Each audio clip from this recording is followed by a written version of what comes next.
Leg, what am I? 35. Leg 35 from Musselburgh to Kelso. This is a rather odd day because I'm actually starting two legs on the same day. Why, you might ask? Well, simply because Musselburgh to Kelso is just over 40 miles. Their meeting's on Sunday.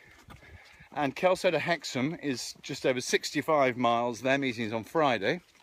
So the idea is that I knock off the first 10 miles of the Kelso leg this morning, which leaves me with 30, which I can then do over Saturday and Sunday morning. Minty then will come and pick me up after 10 miles today, take me down to Kelso, and I'll do the first 10 miles of Kelso to Hexham, then finish off the last 55 tomorrow, Thursday and Friday morning before the meeting. Clever, hey? Anyway, so that's why I'm starting two legs on one day. As you can see from the sky, what a surprise. The weather is simply gorgeous. There is a great big fat high pressure parked over this part of the world, and I'm led to believe that it is going to remain parked over this part of the world for the entire week, which is magnificent news. As is the news that I have company this morning in the shape of our host from last night, Annie Richardson, who cottoned on to this project in the very early stages and shook buckets to great effect at Musselburgh back on Good Friday. And Ali and I share a number of interests. We share an interest in racing, clearly. We share an interest in golf.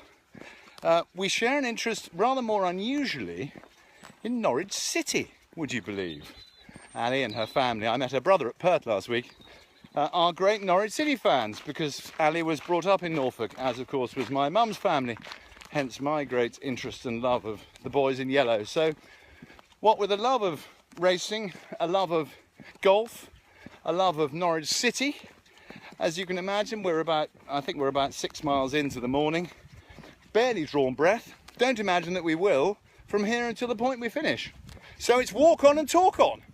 Leg 35, day 2, which perversely is quite a long way after day 1. Day 1 I did on Tuesday, did just under 10 miles to Peaston on my way to Kelso, and then shot off to Kelso to do the leg to Hexham, which we finished yesterday. So I'm now back to Peaston this morning for the 32 miles or so from Peaston into Kelso for their meeting tomorrow. So the aim is going to be to do something in the region of sort of 25-ish miles today, leaving 7 or so for tomorrow. Unbelievably, the weather is gorgeous again. And shows at this moment no sign of letting up. I think I'm going to get away with the most incredible full-week run up in the north with not a single drop of rain, which almost defies belief. So lucky, so fortunate, and it has made an enormous difference. It really has. Anyway, on my own today, hard miles, probably not the most exciting terrain, quite a lot of side of the road walking, but some nice hills in the distance which might get the old thighs burning a little bit later in the day, but for the time being it's walk on. I approach the end of my walking in Scotland. One thought is very firmly in my mind that I can't help but think that somehow they've made an awful Horlicks with this right to roam legislation, because with the exception of walking through the Dalmeny estate just south of the Firth of Forth, west of Musselburgh, I've hardly walked anywhere but on roads in the whole of Scotland. I mean, if you think what that means, that's from Gretna all the way out to Ayr, all the way up to Hamilton, up to Perth, down to Musselburgh, and down to Kelso. It can't be right, surely, that this absolutely beautiful country with the most stunning countryside has virtually no footpaths. I know that they have the right to roam, therefore they can go everywhere. But the fact is that landowners now simply have to provide access. They don't have to provide exit, it's simply access.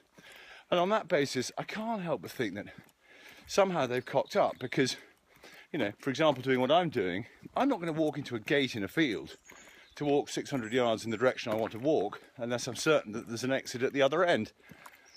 Hence, I guess, why most of my routes have been along roads.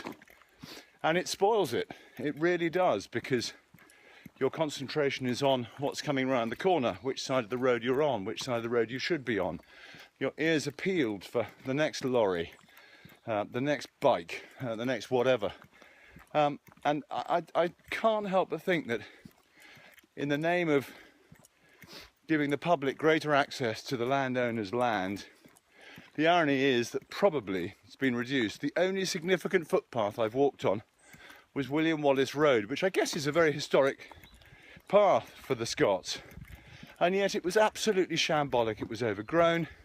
It had had fences erected over the top of it with no stiles. It was a shambles up near Bridge of Erne, just south of Bridge of Erne.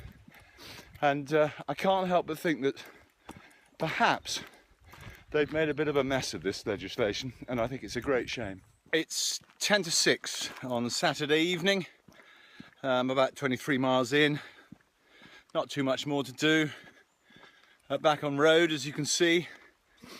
This is a very interesting illustration of the power of sport, because I've walked on this road now for, I think, about a mile and a half, probably just under half an hour or so, and I have seen, I promise you, I'm not exaggerating, I have seen one car. Why on earth, you might say, at 5:45 on a Saturday night, have I only seen one car? The reason is because Scotland are playing South Africa in the Rugby World Cup, and it's just kicked off. Walk on for me, watch on for them.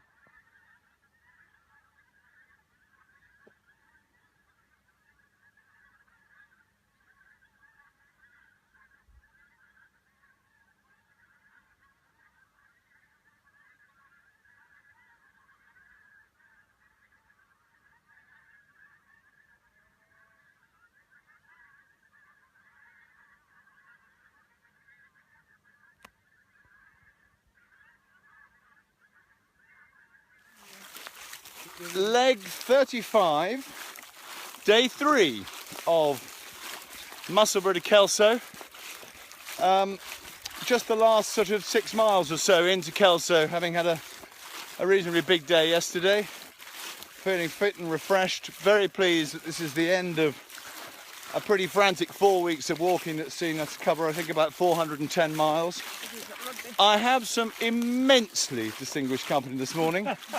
I'm joined on his land by the Duke of Roxburghe, who of course, as the racing aficionados will know, is the owner of that magnificent filly and now very, very high class mare attraction, who throws winner after winner, who I think won 5 Group 1s if I'm not mistaken.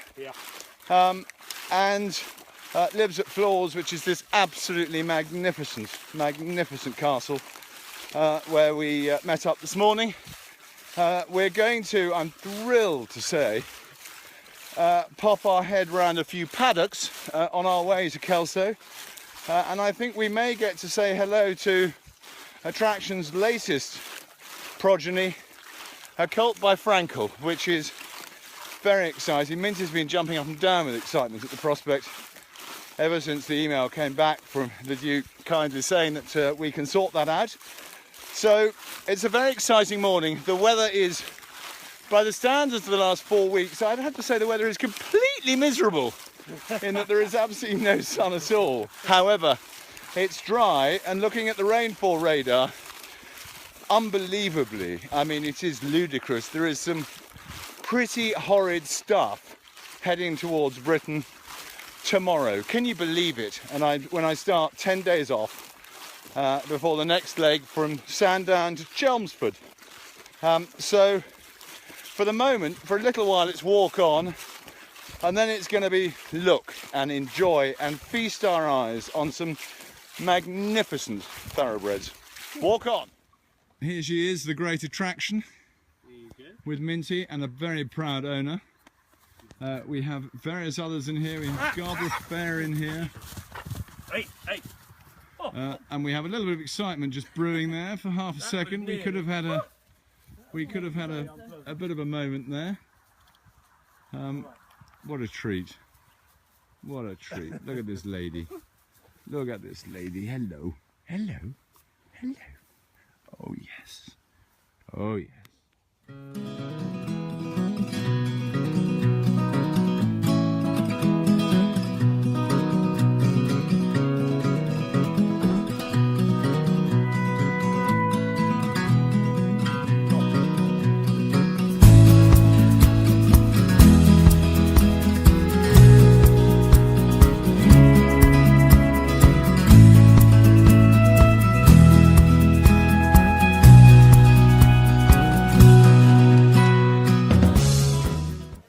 leg 36 comes to an end at Kelso.